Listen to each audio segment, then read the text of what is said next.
I want to talk about your infamous oven supported frog pose meme that you turned Uh-huh. into. Uh-huh. And you mentioned in it, it kind of made me not a want it kind of quote, it kind of made me not want to do the pose on social media anymore because of the way some of the memes talked about it. How did you it's personal. I'm asking you a personal question, but I'm curious how how did you work through that? Yeah, I mean, you know, I feel like whenever when did the meme begin? Like it's funny because this meme now has been going around the internet for years and there's been a million different versions of it. It started a few years ago. So like somebody literally this was never a photo that I took of myself. It was a video that somebody screenshotted in the middle of when I was doing the frog pose against the oven. Mhm. And they created this photo and made a meme out of it. And so it's been a while now, but I think like kind of like what we've talked about a little bit is that I had already been doing the social media stuff for a while, so something like this didn't have as much of an effect on me as it might have like earlier on when I wasn't used to being just like out there on the internet. And so I think that helped me to not care as much, but I think it was still kind of I mean, I had mixed feelings about it. When I first saw it, it was kind of like, oh, like that's that's funny. It was funny. Like many of them are very funny, and like I'm like, oh, actually, this is a good meme. Um, but then I also was a little annoyed at the beginning because somebody like took this image of me, like created this image of me without my permission, without like crediting Mhm. me or like, anything. And I was like, okay, these people, like there's been some like really large meme accounts that have posted it, and they like these companies are like making tons of money off their audiences. And I'm Mhm. like, okay, they're using this image of me without my permission. Like I don't really love that. Yeah.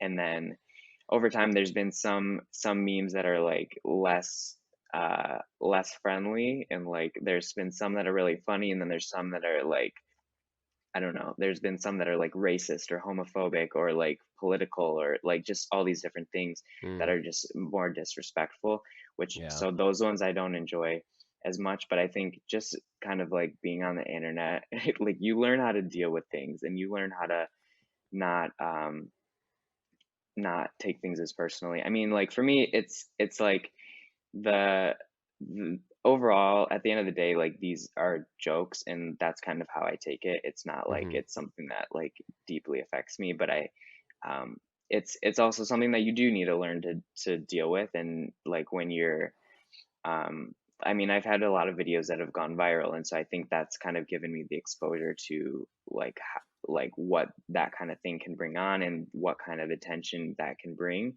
And so I've learned how to just um, mostly tune it out because like if you Mhm. just are reading all the comments, if you're reading what people are writing, like you can't like it will affect you more than if you just like, oh, there's something out there, like okay, yeah, I know that just happens. And you just kind of learn to take it in stride. So Mhm. but there was time, like like you in that thing you read, that I like didn't want to post frog pose anymore because like people were like people would sexualize it, or people do that with Mhm. a lot of yoga stuff. Yeah. And people would like it was like this joke or whatever. And but like literally frog is probably my favorite yoga pose to do. Like really love it. And so at some Yeah. point I was talking to a friend who kind of was like, you know what, you should just do it anyway. And I was like, you know what, you're right. And I decided, like after a while of like taking a frog break online, started I started doing it again. And I've kind of like evolved it, and I've changed kind of like the ways that I might do it. And now I've like actually teach frog a lot, and I Mhm. use it as something to help benefit people. So, which is kind of just a theme of my evolution. I think as a creator Mhm. over time is like I'm much more focused on helping people than like originally was really the focus. I wasn't even a yoga teacher when I started posting stuff. Mhm. So it's evolved a lot, but I think you learn how to deal with it. And it's just a joke that I don't really care about at this point. Yeah.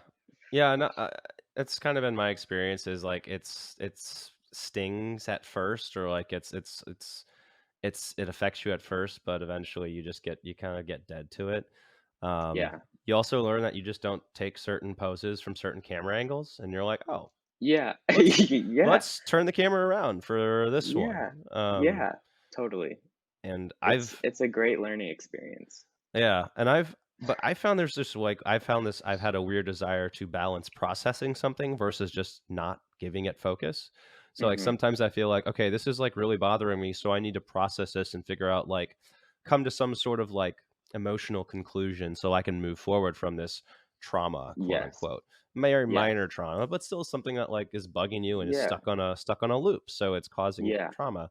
Versus like not focusing on it. And I Yeah. found that like I found that over time, not focusing on something, like just directing my attention elsewhere has been usually more effective than me having to like go through and like actually process Mhm. why something is bugging me. I don't know about, what's your Yeah. experience with that? I think you hit it spot on with like that it needs to be a balance. And I think like there's things that you need to process. You can't just like avoid things completely.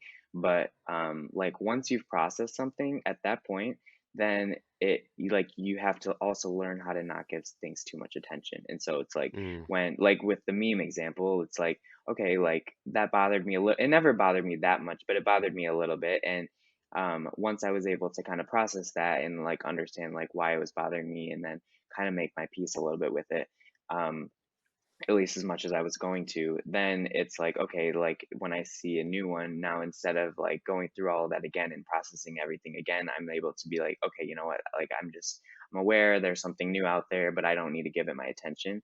And so I think like having the balance of being able to process the things that you need to process, but also having the skill of learning to redirect your attention when something's not going to be healthy for you to focus on is really important too. So I think that balance is very important.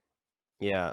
I've something I've learned, and I'm just saying this because it's kind of coming naturally out of this conversation, is when you're really upset about something.